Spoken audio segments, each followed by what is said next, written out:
Okay, so we're about to start Basar b'Chalav. Smicha, the Smicha of Rabbonim, is the main topics are Basar b'Chalav and Ta'aruvas.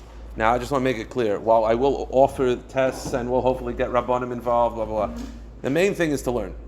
These halachas are important to know. The tests and any certification is just a very nice incentive. The ikar is to learn.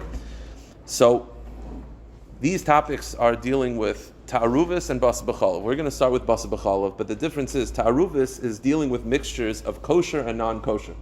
So if you have a non-kosher spoon in a kosher kitchen, all those iterations is going to be Ta'aruvas. Ta'aruvas is much more intricate and much more complicated, to be honest with you. Basar b'Chalav is dealing with a lot of the same topics, but it's milk and meat. But in addition to a lot of the overlap in Ta'aruvas, Basar b'Chalav is more practical. Waiting 6 hours, I'm eating milk, you're eating meat on the same table, what is necessary to make it permit, milchik bread, fleishik bread, some of the stuff that's much more practical. Fleishik utensils, milchik utensils, we'll get to all this. In addition, Basar b'Chalav is very unique in the following way. In certain ways it's super strict, and in certain ways it's kind of lenient, because it's very unique in that you have two items that are permissible, and then when they come together, they create an isser. It's a very unique concept. And because of this, in yeshiva, the way they would describe it is that it's easier to prevent an engagement than to make a divorce. Meaning, once something is already asr, like chazer, it's very hard to remove it. However, Basar b'Chalav, it takes a lot to create that isser of Basar b'Chalav, because again, they're two things that are permitted, and when they come together, they create an isser. So because of that, there are a lot of uniquenesses that come up. Okay. Before we actually start, I'm going to give information. This could be pasha to everybody here, but forgive me for, wasting people's time. It's just important. This is found in the section of Yeridea. I typed up basically all the marmakaimis of the Shulchan Aruch that you'll need, I put on this paper. But the standard Shulchan Aruch has in the front, on the top, is the Shulchan Aruch. Now the Shulchan Aruch was written by Rabbi Yosef Kairoi in the upper 1500s. He wrote this as a pure halachic rulings based on the three main poskim that had existed before, the main halachic poskim, which is the Rif, the Rosh, and the Rambam. The Beis Yosef would take 2 out of 3 and paskim that way. Now, because the Rosh was Ashkenazim, but the Rif and the Rambam were Sfardim, so because of this, his halachic rulings were definitely leaning towards Sfardi. The Ramah decided that he's going to write commentary on the Shulchan Aruch to incorporate Ashkenazic Rishonim. Hence, we follow the Ramah. So on the top, you're going to have the Shulchan Aruch and the Ramah. That's the Sfardim and Ashkenazim. Fine. Now, on the sides of the Shulchan Aruch, in all 4 volumes of Shulchan Aruch, there are what's called the Nosei Kalim. The Nosei Kalim are the 2 main commentaries. Each volume has different main commentaries. In Aruch Chaim, it's the Magen Avram and the Taz. In Even Ezer, it's Chalkas Mechaykik Beishmuel. In the Choshe Mishpat, it's the Siman, the Shach. And in Yeridea, it's the Shach and the Taz. They were written in the mid-1600s. The Taz was the main posek. He was the Gadol Adar, and he was in his 70s or 80s when his commentary was really being expanded. Comes the Shach, I think he was like 18 at the time, and he revolutionized everything. In general, we follow the Shach over the Taz. In general, we would follow the Shach over the Taz. But I will say this: unlike Aruch Chaim, like Hilchos Shabbos, that has new iterations, it's got new situations, it's got electricity. Yeridea has not changed much. There is no Mishabura. It's basically Shulchan Aruch, Shach and Taz. If you know the Shach and Taz, there are later commentaries. The Pri Megadim wrote commentaries on the Shach and Taz. And there are also on the bottom, there's the Pischei Tshuva that was written in the 1800s to try to make it a little more relevant. But if you have the Shach and Taz down, you're good. I was told from a Talmud of Moshe Feinstein that Moshe's Smicha Bechinas was Shulchan Aruch, Shach. You didn't even need the Taz, Shach. That's what I was told. And sometimes Pischei Tshuva. My father told me that in Torah V'das, by Rav Pam, it was Shach and Taz, Pischei Tshuva. So the point is, we're going to be going through the Shach and Taz, Kimat every one. Like Daf Yomi, there will be shiurim that are a little easier. There will also be shiurim that are a little more complicated. I'm not going to skip it. When I used to give shiurim on these topics, I used to skip it all because I just wanted to keep it interesting and relevant and fun. But this is life, so if you're going to do it, you have to go through all of them. And one more halacha that I'm going to mention, one more concept, and then we'll start. What makes Tarubas and Basar B'chalav a little bit, not challenging, it'll maybe challenging. Unlike Hilchas Shabbos, where you could really focus on a specific topic and then you got it. Like Hilchas Muksa, you learn Siman, was it Shin Ches, you're good. Tarubas and Basar B'chalav not like that. Unless you learn all of it, you really can't paskin a shaila, because you could be thinking a certain way and then you realize a couple months later you learn something, you're like, oh, that which we learned a couple months ago, there's now a new caveat. So it requires a little bit of a breadth of knowledge. Okay, so let's begin. I have in front of you, before you even get to the Shulchan Aruch, there are 3 psukim in the Torah that describe the isser of cooking milk and meat. It's in Mishpatim, Kisisa, and Re'eh. They all have the same lashon. Lo sivashel gedi b'chalevimo. The pasuk in Mishpatim is Reishis b'kuri ad mascha tavi beis Hashem lekecha. Lo sivashel gedi b'chalevimo. Lo sivashel gedi b'chalevimo. And lo sivashel gedi b'chalevimo. You shall not cook a young goat in its mother's milk. Now, by the way, before we continue, I'm going to also try to mention things that I find interesting. The pasuk specifically mentions a mother's milk, which is a bit strange because it doesn't have to be a mother's milk. Any milk would create the prohibition. So the Ramban says that the reason behind the mitzvah, we don't really focus on the reasons that much, but there is a reason behind the mitzvah, and the reason behind the mitzvah of cooking milk and meat is that it's a maisa achzari. It makes the person a person that's more inclined to achzariousness. Achzarius means lack of feeling, a lack of being sensitive. Taking flesh of an animal and cooking it in milk, which gives it life when it's younger, is a disgusting act. That's the main reason behind this. Therefore, the Torah is trying to emphasize that and underline it. B'chalevi mo. You understand? Okay, so says the Shulchan Aruch. The Shulchan Aruch begins the discussion like this. And again, if there's any questions, just write it down. And then, hopefully at the end, my intention today is to just do the first page of the sheets, which is Siman Sif Aleph, maybe Sif Beis. Sif Gimel is a whole hekif that we'll need a whole new shiur that we'll do next week. The Mechaber says like this: Kosuv b'Torah, it says in the Torah, Lo yisiv ashel gedi b'chalevi mo. It says, do not cook milk and meat together. Gimel Pamim. It says it 3 times. Why does the Torah say the isser of cooking milk and meat 3 times? So it says the Shulchan Aruch, Echad le'isser bishul. One is that there's an isser of cooking. Echad le'isser achila. One is that there's an isser of eating, meaning I'm not allowed to cook milk and meat even if I don't eat it. I'm not allowed to eat milk and meat that's cooked together. And echad le'isser hana. And third, I'm not allowed to benefit from it. Now, benefit, for the record, we'll talk about what you do with milk and meat that's cooked together. You can't benefit from it. So what is benefit from it? So in people's minds, benefit means you can't smell it. Benefit means sell, money, cash.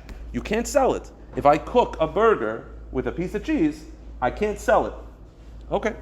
Echel iser achila, echel iser hanav, echel iser bishul. Okay, good. So here's the question. If the pasuk says 3 times, how do I do that?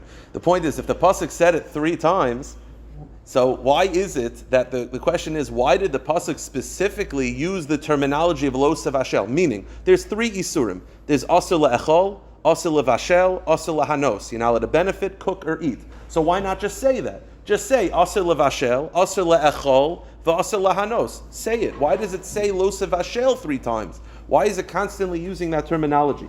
V'hotzi achila b'loshon bishul, says the Shulchan Aruch, the reason why the Torah uses the terminology of lo sevashel 3 times, it's to tell me loymar she'enoi osir min haTorah elech derech bishul. What's osir min haTorah? It's only biblically forbidden if they're cooked together. Lo sevashel, meaning that if I take a burger and I take a piece of cheese cold and I just put them together, that is not biblically forbidden to eat.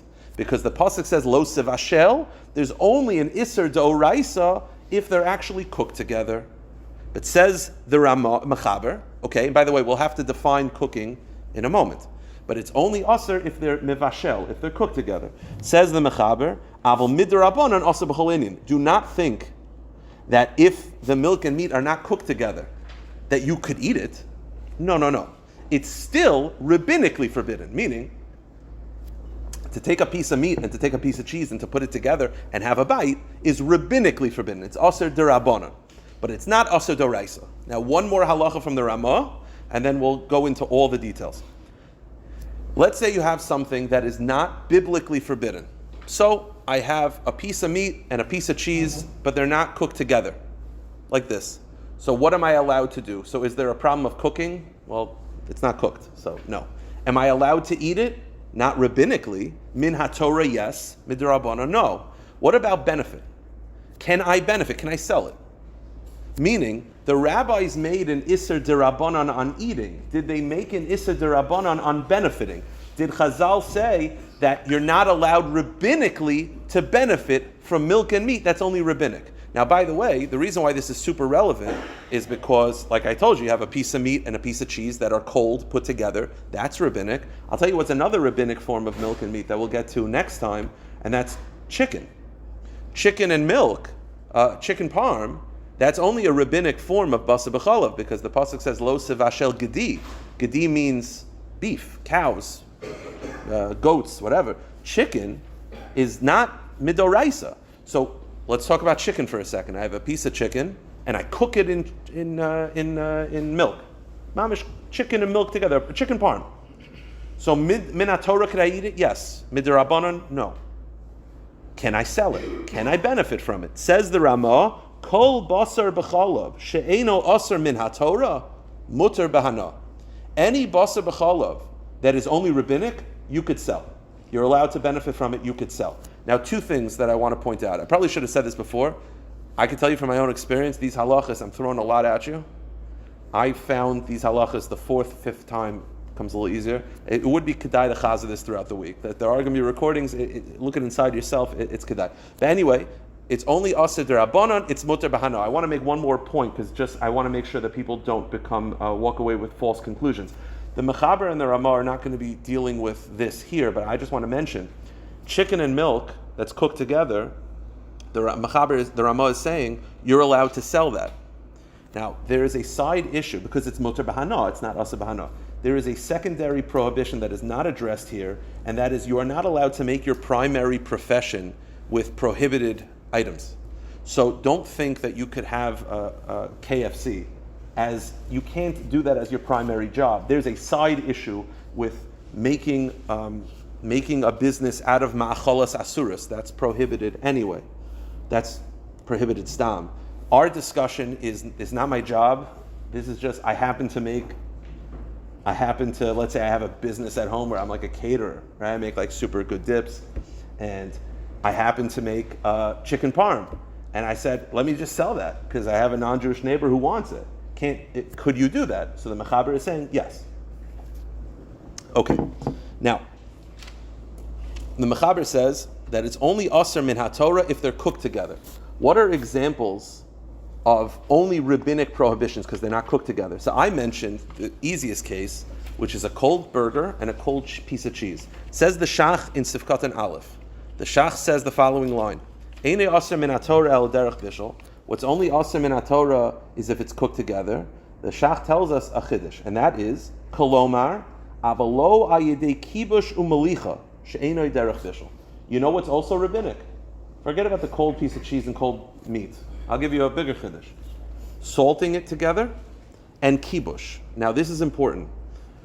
Okay, when it comes to, let's say, pork, ta'aruvas, anytime there's a transfer of flavor, it's going to be asr. And by the way, we paskin, it's asr d'oraisa. So if I take pork flavor and inject it, I take it and I salt it together. When you salt two items together, there's a transfer of flavor. So if I were to salt a piece of pork, I'm salting I'm making a marinade, and I'm marinating them together all in a brine and a salt, whatever, I'm salting them all together, and I think it's steak, and I realize there's a pork chop in there. The halacha is there's a transfer of flavor. That flavor goes from the meat, from the pork chop into the steak. We'll talk all about this later on. There's a transfer of flavor. So it's aseh d'oraisa by chazer. The chiddush is, by milk and meat, although there is a transfer of flavor, it's not cooked together. So it's only rabbinic. And that's the chiddush. The chiddush is, even though I taste milk here, I'm biting into this burger and I'm telling you I taste cheese because they were salted together. And if this was chazer, it would be aseh d'oraisa, because as we'll see later on, we paskin tam ki'ikr, that there's a transfer of flavor. For milk and meat, it's only rabbinic. That's salting. And the other example, and this is important because I want you guys just to pick up terminology, kibush. Kibush means brining. What this means is, then there's a big chiddush from the Chazal, and that is that if you have two items that are cold, but it's sitting in a liquid for 24 hours, it's as if it's cooked. So, if I have a burger that's sitting in milk for 24 hours, it's mamish for 24 hours, assuming I'm not talking about like a spicy brine. I'm just talking about cold. Meat in milk for 24 hours, there is a transfer of flavors as if it's cooked mamish. Still, it was not cooked, so it's only rabbinic. So the point of the mechaber is, if it's not cooked together, even if there's a transfer of flavor, like malicha, like kibush, it is only rabbinic. Now the reason why this is important to know, because this is actually something that's super practical. Sometimes in the shiurim it'll be practical, sometimes not. Half the shilas I get, you can answer right now in the following way.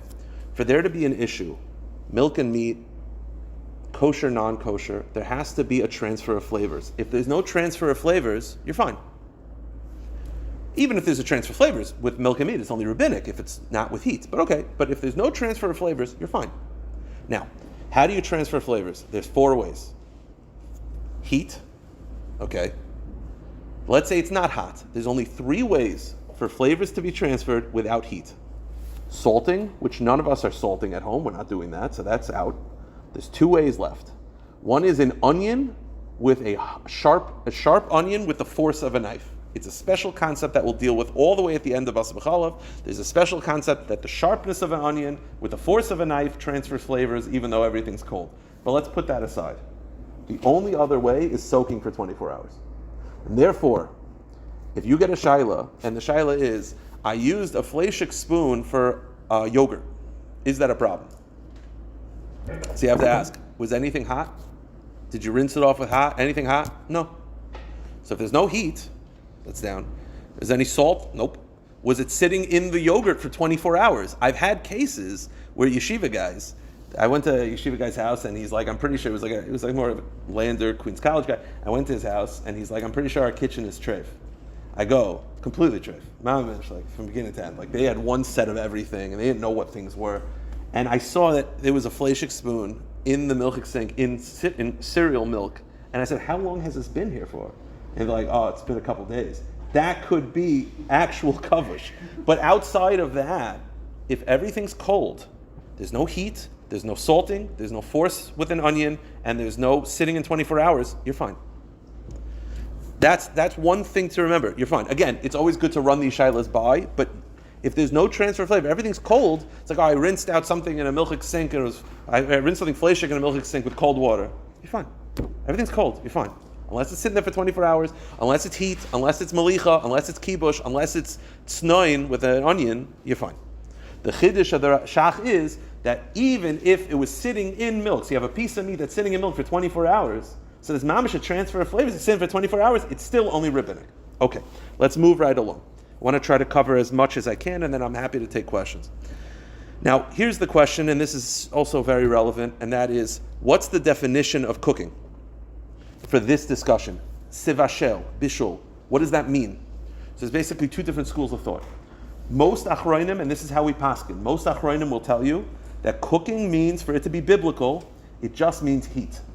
Meaning, if I take a piece of cheese and I barbecue it on a meat, even though from the technical perspective, bishul is cooking in a liquid, and that is actually called sali, that's called roasting, it's bishul, it's fine.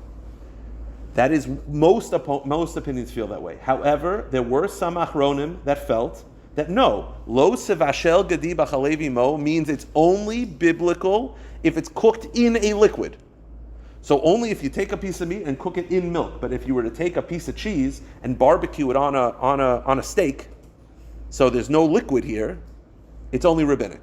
We don't paskin that way, but that is a school of thought. Now look at the Pischei Tshuva in Sifkat and Gimel. Again, I'm working through the sheets, but it's on your page. The Pischei Tshuva in Sifkat and Gimel, he describes this, and he says, Ayin Pri Chadash. So I've just talked about sli, which is roasting without a liquid. Debatable, most opinions say doraisa, some say derabanan. Then there's cooking in a liquid, for sure doraisa. Lo sevashel gadi b'chalevi mo. He says, Ayin Pri Chadash, degam tigun b'chlal bishul. The question is, what about pan frying? Pan frying means cooking in a little bit of liquid, not like Pam, not like spraying Pam, which is just enough liquid to not burn. Cooking in sauteing. Pan frying. It's not deep frying, which is in a liquid. It's pan frying. It's called tigun. Says the Pri Chadash, gam tigun b'chlal bishul. That's also called bishul. Meaning, even if you believe that bishul is not just cooking with heat, bishul means cooking in a liquid, pan frying is considered cooking in a liquid. But he says, Acha minchas Yaakov, b'soilas mincha klal pehei umaram shif b'seifa sefer al chulin siddu lahakol. They disagree and they say no, that pan frying is not considered cooking in a liquid, it's considered like roasting, that's not a liquid, and therefore they feel that it's only rabbinic. Now before I finish it, I'll tell you how this is actually super negeya, whether pan frying is considered cooking in a liquid or not cooking in a liquid. It's not relevant for this discussion, but it's relevant for two cases. I'll mention it fairly quickly, and that is koshering. When you kosher something, when something's treif, you have to kosher it the way it became non-kosher, which means if something became non-kosher through, let's say, cooking in a liquid, like you make a non-kosher soup, so you dip it in a liquid.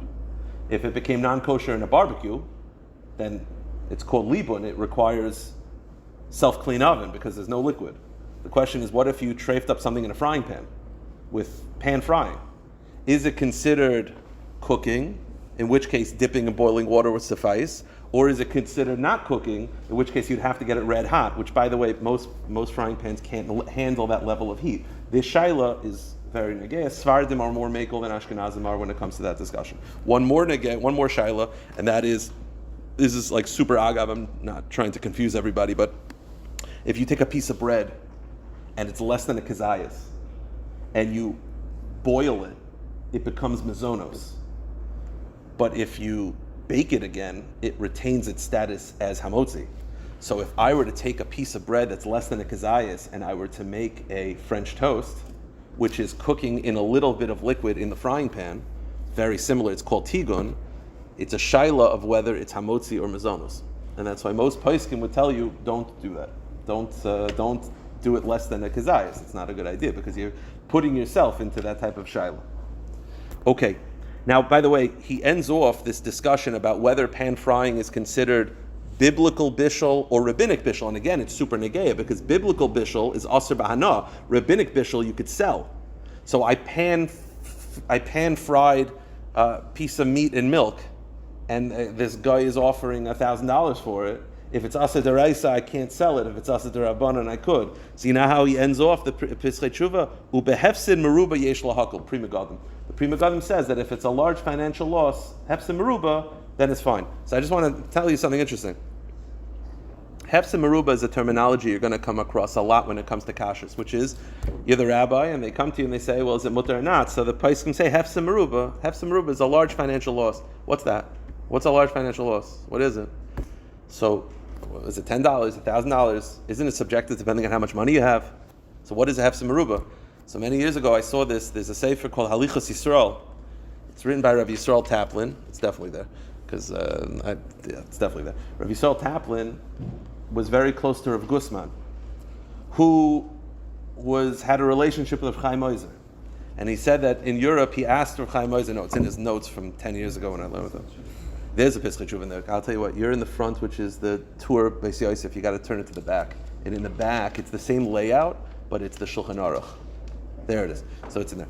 It's tour in the front and Shulchan Aruch in the back. So the Pischei Tshuva, so he brings out hefsin meruba. So Rav Gusman asked Rav Chaim Oizer, what's the definition of hefsin meruba?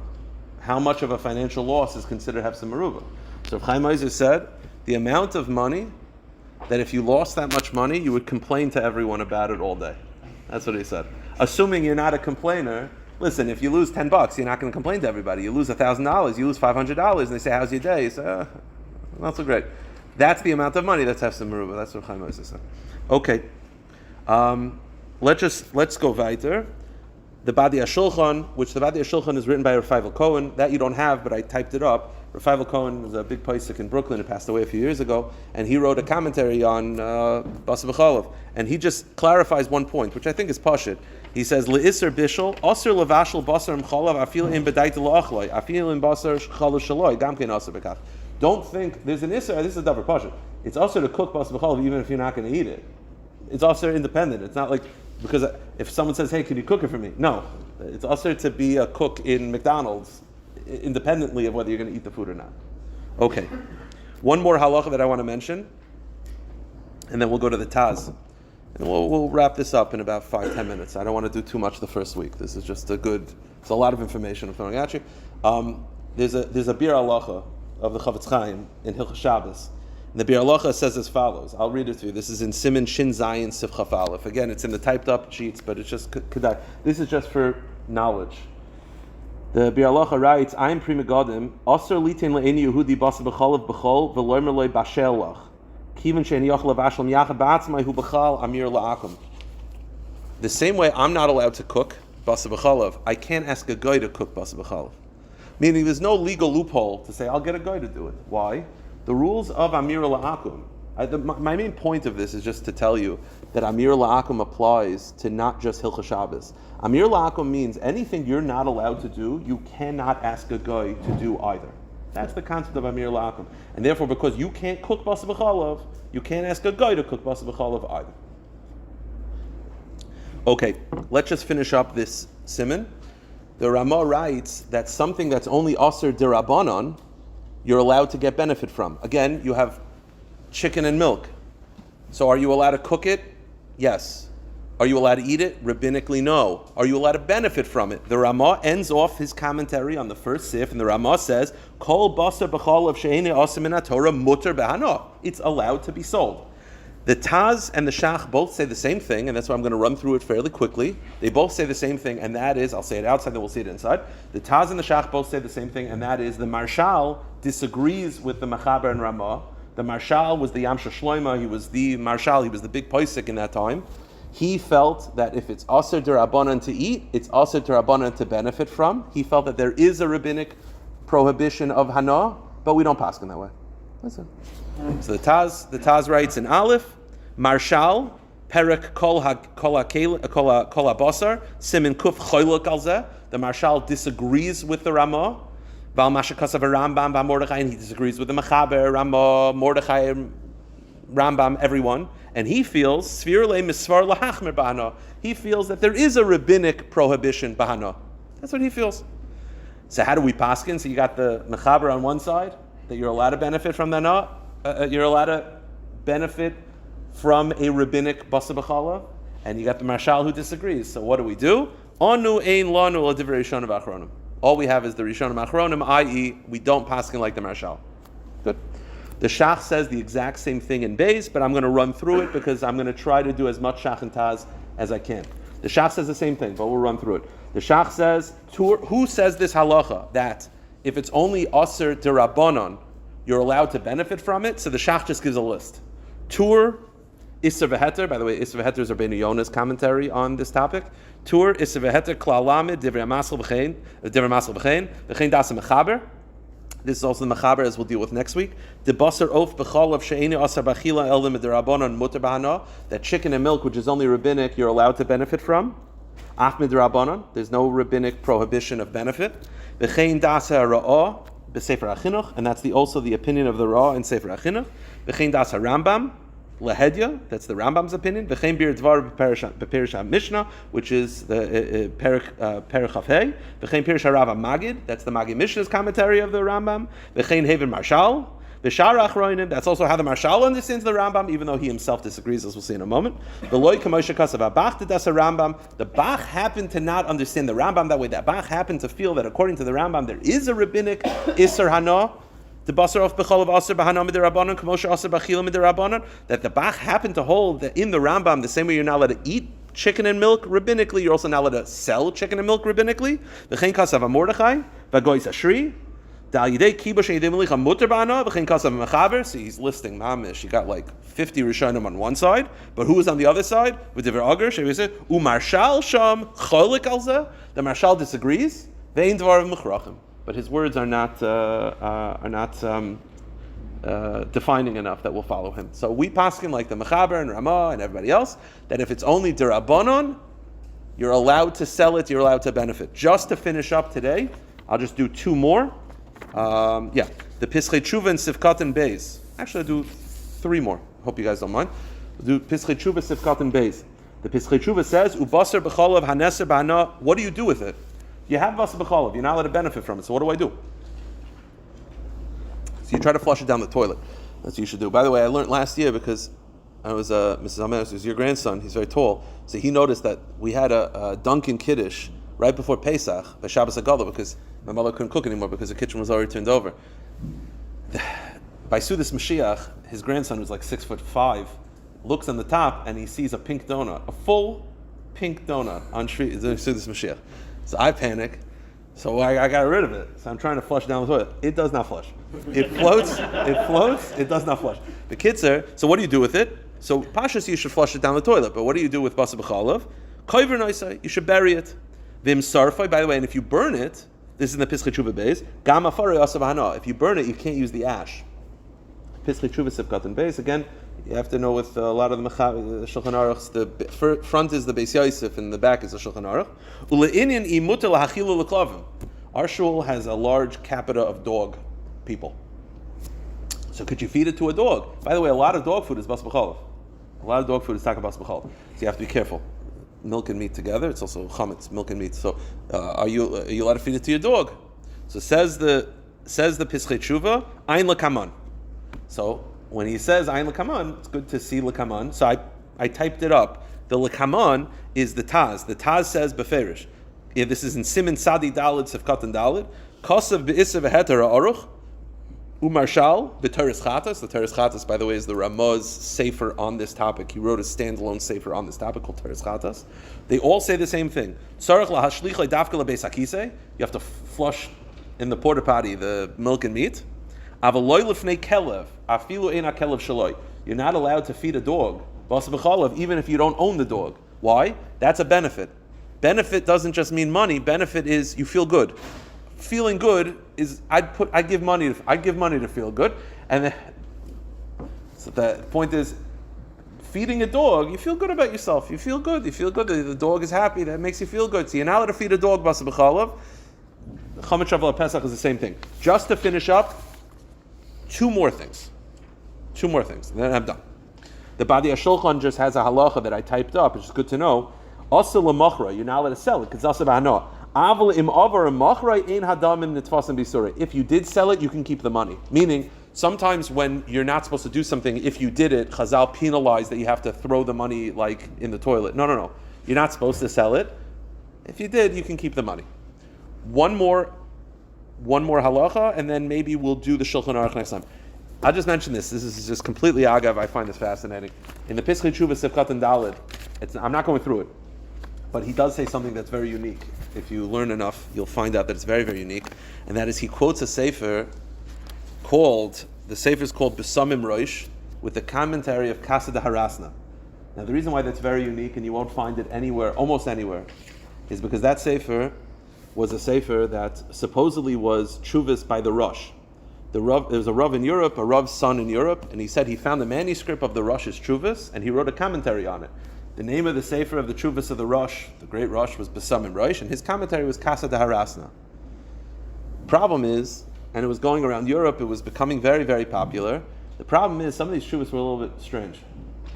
I'll give you an example of one of them that was pretty strange. He said you're allowed to commit suicide if you're really sad. That's not good, because that's pretty much why they do it. So it's a very strange thing. So basically the Chassam Sofer said it's a forgery. It's a forgery, it's fake. And because of this, so some Rabbanim will still quote it, but often the entire Sefer is just not dealt with. He is one of the few Sfarim that still quotes it. I don't know if maybe at the time they didn't know. I'll just tell you this. Agav, so I wrote about that topic, the suicide topic, in my first Sefer in about Kiruv. By the way, when I gave it to Rav Belsky, at the time I thought it was relevant. I don't know. By the way, Rav Belsky, when he was giving me a haskama, I've never been more scared in my life. That's not true. I've been scared since then a lot. But Rav Belsky, sitting down in front of Rav Belsky was terrifying. And Rav Belsky's looking through the Sefer, and he turns to me at the end. He writes a very beautiful haskama, and he just turns to me and he says, "In your line of work, you deal with a lot of suicide." And then he chuckles and he leaves. But anyway, the Kitzer, so I wanted to look at that Sefer. So in Shara Torah, in the upstairs in the library, they had a Besamim Rosh. Not the original first edition, but they had a Besamim Rosh. It was like Siman, like Reish Yud Zayin, the famous, controversial one. So I looked through the Sefer, Reish Tesvav, Reish Tes Zayin, Reish Yud Ches. They literally cut it out. The only reason why you know it's there is because they didn't fix the numbering. And it's in the back, by the way, in the index.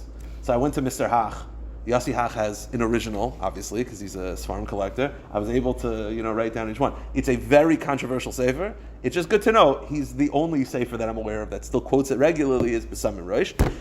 Okay, all right, we'll stop here. I'm happy to take any questions. Let me just stop the recording. I don't know how to stop the recording on this. Oh, there it is. I don't know how to stop the recording on Zoom.